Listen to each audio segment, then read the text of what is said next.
Bonjour à toutes et à tous, c'est Romain de l'Atelier des Options pour Wall Street Hebdo, le rendez-vous que nous préparons chaque semaine avec Paul et que vous retrouvez tous les lundis à midi sur la chaîne YouTube de l'Atelier des Options pour bien préparer la semaine à Wall Street.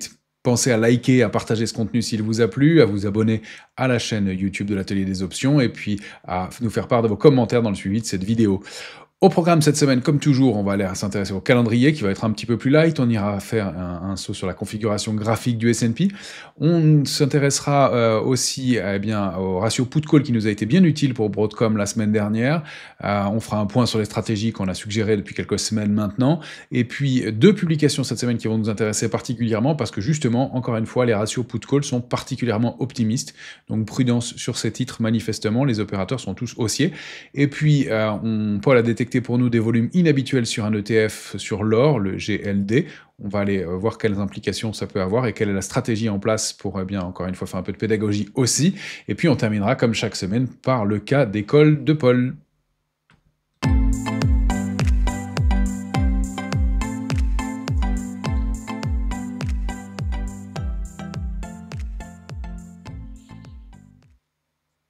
Donc je vous rappelle en introduction que nous serons bien toujours à Paris le vendredi 20 juin après-midi pour une présentation sur les options. Abonnez-vous sur le site de l'Atelier des Options à notre newsletter, comme ça vous saurez tout et vous pourrez nous retrouver. Il reste quelques places et je sais que vous êtes déjà nombreux à venir nous voir et on est ravis de vous rencontrer. Pour ce qui est de la semaine, on va s'intéresser donc, comme je vous le disais, au calendrier dans un instant. S&P, eh bien, est-ce qu'on va avoir de nouveaux records en vue? Manifestement, la configuration graphique s'y prête, mais on va voir que ça laisse quelques doutes quand même. Il y a quelques éléments à surveiller. On est un peu entre deux eaux, même si on a passé des niveaux techniques importants. Le ratio put-call utile avant les publications, ça a été celui de Broadcom. Eh bien, on a vu qu'au moment, le jour de la publication, le titre a baissé. Globalement, sur la semaine, le titre monte en amont de la publication, mais on a vendu un peu la nouvelle. On va regarder cette configuration. Point sur les stratégies, eh bien, c'est Nvidia qu'on avait proposé en bull put spread la semaine dernière, plus une stratégie gagnante. On arrive à 83% de réussite depuis qu'on a commencé à travailler ensemble. Donc, toujours un bon ratio grâce aux options qui, encore une fois, laissent de la marge. Ce ne sont pas des conseils qu'on propose ici, mais des idées de stratégie qui sont à appliquer en fonction du money management de chacun, de sa compétence, de son expérience sur les marchés. Mais pour l'instant, le taux de réussite est plutôt positif, évidemment. Et puis, publication de la semaine, on va aller les voir. C'est GameStop et Oracle qui vont publier cette semaine, respectivement mardi et mercredi. Deux ratios put-call qui sont hyper optimistes, donc à surveiller sur les configurations, on va aller les voir ensemble, et encore une fois, libre à chacun de les exploiter comme il le souhaite.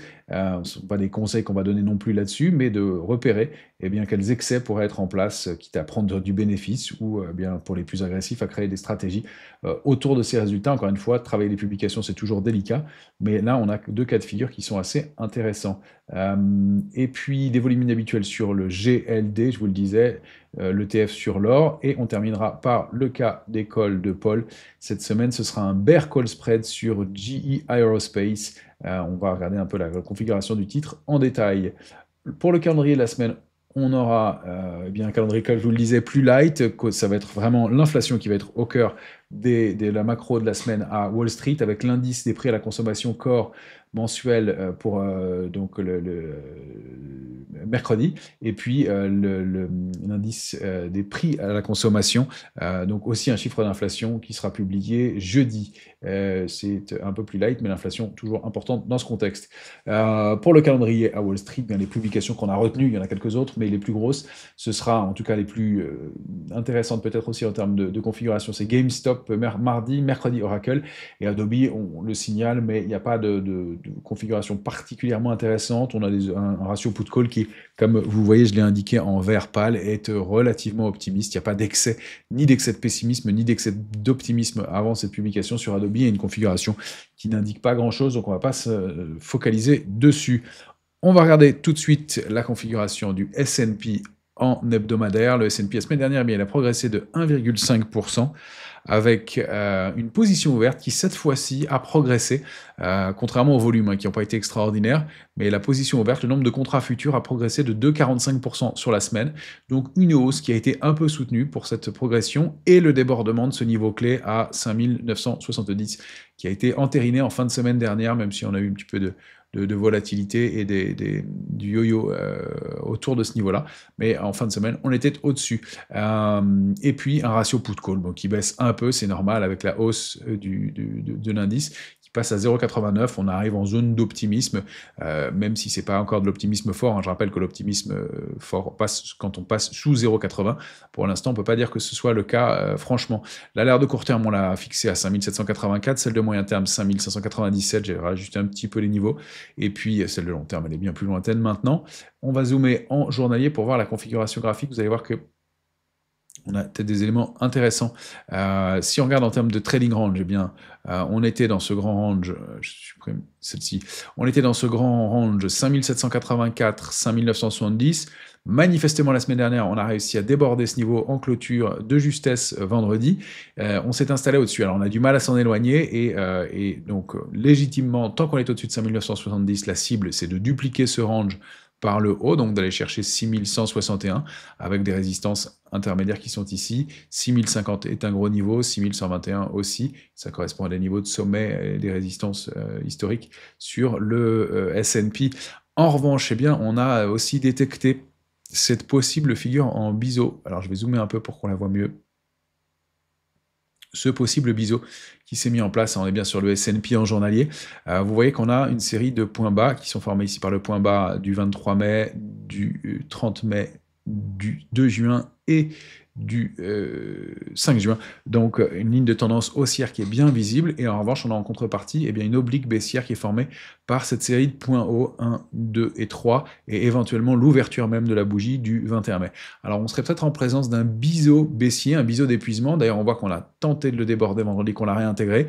Donc ça c'est le bémol au scénario haussier et à la poursuite à la hausse, c'est que on serait peut-être dans une configuration de consolidation. Alors consolidation, c'est pas méchant puisque je rappelle que la cible d'un biseau, c'est quand la borne basse est rompue. Donc pour la séance du jour, on va se positionner à mardi, la séance du jour, donc lundi, il faudrait rompre 5960, et dans ce cas-là, on peut reporter par le bas et revenir chercher le pied du biseau, donc ça donnerait une cible qui est située sur ce niveau de support intermédiaire, marqué par le pied du biseau ici.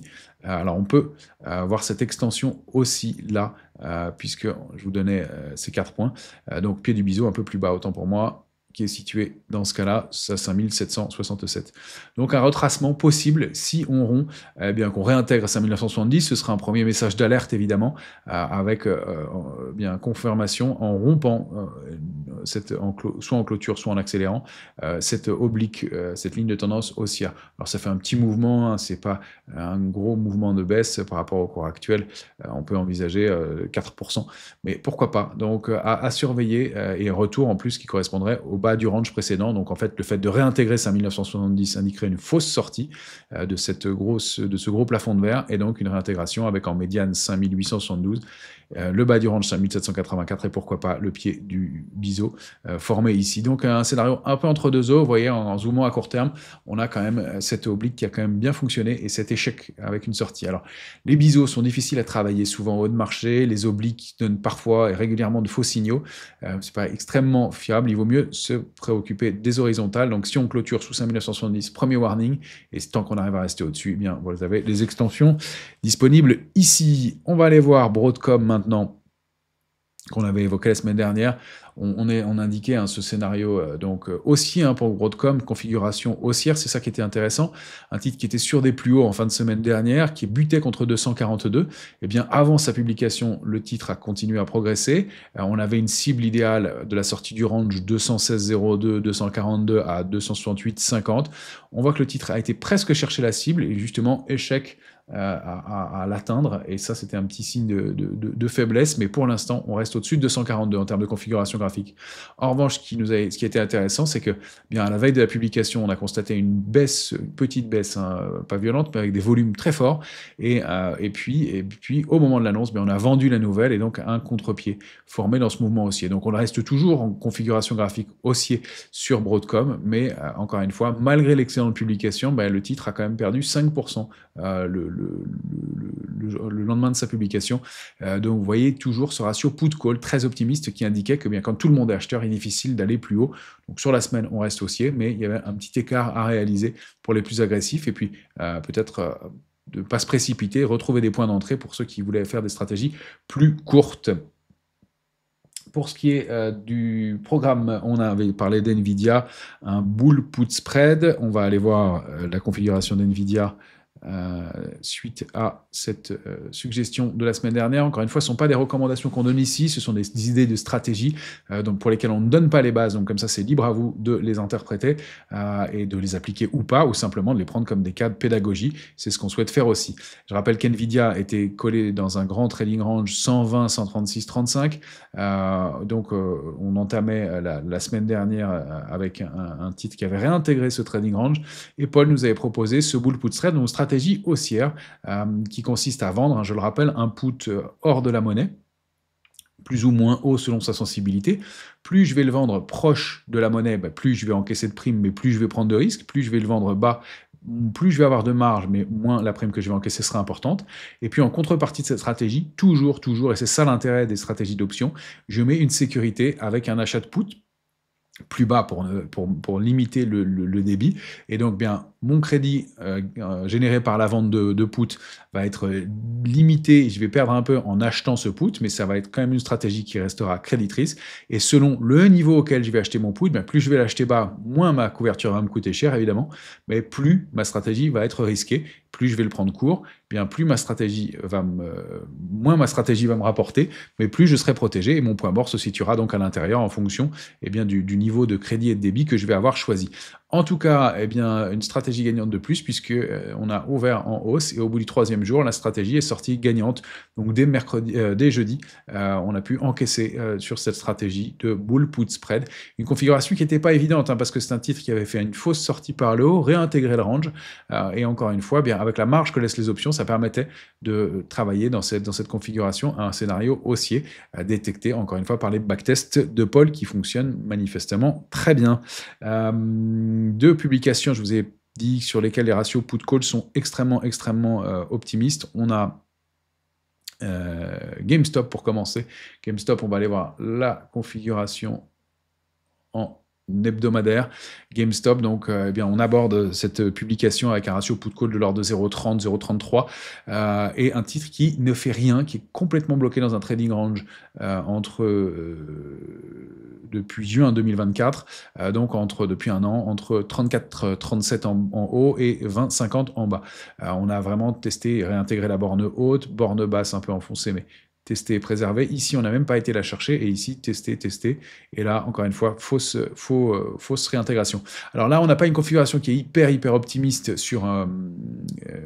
ou hyper haussière sur GameStop. Il n'y a pas de tendance.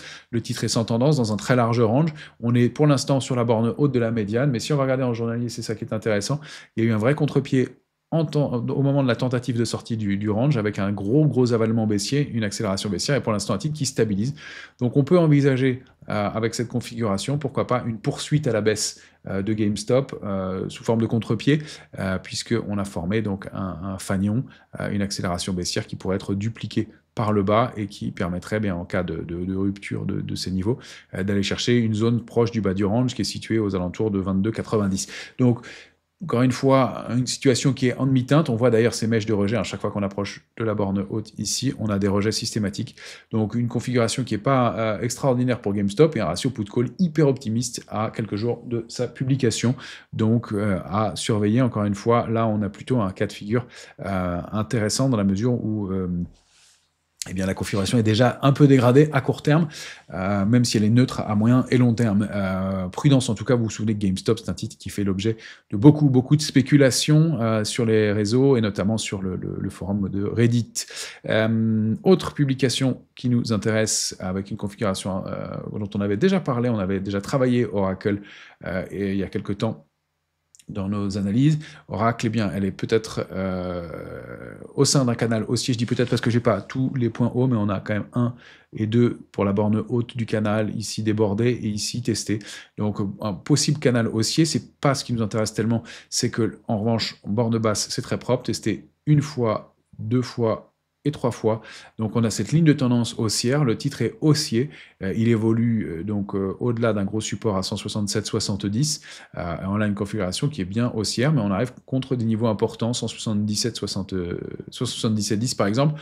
Or, sur Oracle aussi, le ratio put-call est d'environ 0,30, 0,36 de mémoire, donc on a un ratio put-call à l'abord des publications et après un rebond du titre qui est quand même assez significatif depuis ses points bas de début avril, maintenant, sur le cours de clôture de vendredi, 46%, 47%. Donc prudence peut-être en amont de la publication. Alors le titre peut continuer à progresser jusqu'à la publication, comme Broadcom l'a fait, mais il semble difficile d'aller accélérer fortement à la hausse pour le titre. Alors comme toujours, c'est la publication elle-même qui l'emportera, qui sera décisive, puisqu'il peut y avoir des surprises encore plus positives que celles du consensus. Mais compte tenu de ce ratio put-call, eh bien, on peut se dire qu'il va être difficile à court terme pour le titre de progresser. Donc pourquoi pas un retour sur la borne basse du canal haussier. Donc pour la semaine, eh bien, ça donnerait justement ce niveau de support à 167,70 avec ce premier support intermédiaire. Donc attention à la rupture de 172,49. Alors, encore une fois, on ne se met pas baissier plein pot parce qu'on a un ratio put-call optimiste, j'insiste là-dessus. C'est juste qu'il peut y avoir des retracements et des points d'entrée à améliorer. Le titre, eh bien, s'il déborde 177,10, pourrait accélérer et continuer à la hausse pour aller chercher sa résistance à 184,80, mais peut-être aussi des stratégies d'options intéressantes à mettre en place sur Oracle. On va s'intéresser à l'ETF GLD, Spot Gold Trust, qui est un des ETF les plus liquides sur l'or à Wall Street. L'or qu'on avait bien commenté plusieurs fois, je vais dézoomer pour vous montrer tous les éléments que j'ai tracés pour vous montrer. C'est plus aussi de la pédagogie qu'on va faire avec cette stratégie-là, mais Paul avait détecté un bull call spread de 46 000 options, donc une grosse stratégie avec des strikes 325 et 345. On achète le call 325 pour vendre le call 345. Ce n'est pas une suggestion de stratégie qu'on fait ici, c'est une stratégie qui a été détectée encore une fois par par Paul et donc des backtests, des outils de screen de marché, pas des backtests, des outils de screen de marché, mais qui nous indique qu'il y a quelqu'un qui a décidé de créer ce gros trade de presque 11 millions de dollars avec un débit de 2,38 $ et un risk-reward ratio de 1 pour 8,5. L'idée de cette stratégie, c'est que l'opérateur anticipe une très nette hausse du bull call de l'or sur juillet, donc sur une échéance relativement proche, à quelques semaines. Je rappelle que la stratégie du bull call spread, c'est qu'en achetant cette borne-là, j'anticipe une hausse du sous-jacent, je finance une partie de ma stratégie avec une vente de call un peu plus haute, et le profil risque-rendement, c'est que tant qu'on est sous mon point mort qui est situé à 327,38, je ne gagne pas. Si j'attends l'échéance, bien sûr, je peux être gagnant en attendant, puisque si l'or monte, je vais gagner sur ma patte acheteuse et ma patte vendeuse qui est plus lointaine va perdre moins vite. Mais je vais quand même gagner sur ma patte acheteuse. Mais à l'échéance, en tout cas, c'est le cas de figure présenté à l'échéance ici. Tant qu'on n'est pas à 327,38 au moins, ma stratégie n'est pas gagnante. En revanche, si on le dépasse, là, je gagne, et vous voyez tout le profil du gain, au-delà de ce niveau du point mort, jusqu'à ma vente de call à 345. Donc l'idéal étant que je termine à 345, et en tout cas dans la zone 327,30, 345, 327,38 et 345 qui seront ma zone de gain potentiel. En dessous, si j'attends l'échéance, je perds et je suis potentiellement perdant tant que je suis en dessous, avec en revanche une perte que je connais puisque j'ai déjà mon débit. Donc je connais ma perte maximale aussi sur cette stratégie, mais en tout cas une stratégie particulièrement haussière sur l'or, donc peut-être un élément intéressant à surveiller. Et encore une fois, c'est un trade qui est important. On peut dire aussi sur l'ETF GLD, c'est un petit point sur l'or, qu'on a donc cette oblique baissière qui est à surveiller, formée par les points hauts. C'est pas parfait, mais c'est un ETF sur les points hauts récents. Donc le débordement de cette oblique pour la semaine, ça donnerait 311,50. Si on déborde, on a des chances d'accélérer à la hausse et que le scénario potentiel se mette en place. Et puis on va terminer notre vidéo de la semaine par le cas d'école de Paul. Paul a détecté une accélération haussière assez marquée pour GE Aerospace qui a rebondi énormément depuis les mêmes points bas d'avril, un rebond de près de 60%, un peu plus de 60%. Et le titre est situé dans un trading range. Alors on a ici le range à l'écran, 213,40 avec une cible idéale à 267,70. Je décale ma patte d'option, 267,70. Donc le titre n'a pas encore atteint la cible, il n'y a aucun signal de retournement de tendance, les volumes restent constants, on n'a même pas eu vraiment de baisse de volume. On peut dire qu'on a atteint une première cible intermédiaire si on va regarder en journalier qui est située à 257, et vous voyez quand on regarde la stratégie, la configuration graphique de près, on est situé au-delà d'une ligne de tendance haussière, en dehors d'un tout petit peu de divergence possible et d'une configuration de surachat. Il n'y a pas grand-chose à signaler, mais on arrive proche d'un excès, et donc c'est dans ce cas de figure on peut créer cette stratégie de bear call spread avec la vente d'un call, encore une fois, libre à chacun de l'appliquer ou pas, mais en tout cas pour comprendre, je vends un call qui est hors de la monnaie, donc au-dessus du cours du titre, donc plus ou moins proche selon ma sensibilité au risque, peut-être au-dessus de la résistance éventuellement pour ceux qui voudraient prendre de la marge, mais en tout cas je vends mon call, plus je vais être proche de la monnaie, plus je vais encaisser de primes, mais plus je prends de risque de me retrouver dans la monnaie et donc de risquer d'être assigné. Et puis je vais en contrepartie de cette position de vente de call, acheter un autre call qui lui va limiter mon risque, comme ça je sais que en cas d'accélération haussière, eh bien, je connais ma perte maximale, cet achat de call va venir en débit de ma vente, donc j'encaisserai moins, et en fonction eh bien, de ce scénario, mon point mort va se trouver à l'intérieur, je vais y arriver. Mon point mort va se trouver à l'intérieur et plus ou moins haut selon bien, le niveau de vente de call pour commencer et puis le niveau auquel je vais acheter mon call. Plus mon call sera loin, eh bien, plus mon point mort sera haut par définition, mais moins je serai protégé. Donc toujours ratio risque-rendement intéressant avec l'idée que le titre peut continuer à progresser un peu, stagner ou baisser tant que je reste sous mon prix d'exercice. Eh bien, je peux gagner avec cette stratégie et jusqu'au niveau du point mort, donc une stratégie intéressante pour une configuration et un titre en excès. Vous voyez qu'on peut trouver beaucoup de stratégies et de configurations et qu'on trouve des titres assez différents pour chaque vidéo en fonction de chaque semaine. Voilà les quelques éléments que nous voulions vous montrer pour cette début de semaine et bien préparer la semaine à Wall Street. Pensez à vous abonner à la chaîne YouTube de l'Atelier des Options, à aller sur le site de l'atelierDesOptions.com, à activer les notifications et puis à nous faire part de vos commentaires si vous en avez. Excellente semaine à toutes et à tous.